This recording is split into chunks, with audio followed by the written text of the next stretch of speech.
PKயின் செய்திகளுக்காக புதியவன். 2026 சட்டமன்ற தேர்தலுக்கான விருப்ப மனுவை கொடுத்த திருவொற்றியூர் 1வது மண்டல குழு தலைவர் திமு தனியரசு. 2026 சட்டமன்ற தேர்தலில் திருவொற்றியூர் சட்டமன்ற தொகுதியில் போட்டியிட திருவொற்றியூர் பகுதி கழக அலுவலகத்தில் உள்ள தந்தை பெரியார், பேரறிஞர் அண்ணா, முத்தமிழ் அறிஞர் டாக்டர் கலைஞர் மற்றும் பேராசிரியர்கள் ஆகியோரின் திருவுருவப்படத்திற்கு மாலை அணிவித்து அவர்களை வணங்கி வடகிழக்கு மாவட்ட செயலாளர் மாதாவரம் சுதர்சனம் MLA அவரிடம் வாழ்த்து பெற்று திருவொற்றியூர் 1வது மாநகராட்சி மண்டல குழு தலைவர் கிழக்கு பகுதி செயலாளர் திமு தனியரசு அவர்கள் தனது விருப்ப மனுவினை 27/2/2026 வெள்ளிக்கிழமை திராவிட முன்னேற்ற கழகத்தின் தலைமை கழக அலுவலகமான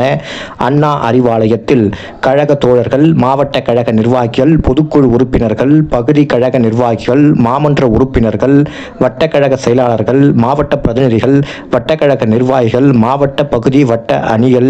நிர்வாகிகள், பாக முகவர்கள் உட்பட ஏராளமான கழக தோழர்களுடன் 100க்கும் மேற்பட்ட இளைஞர்கள், மகளிர்கள் ஆகியோருடன் சென்று விருப்ப மனுவினை வழங்கினார்.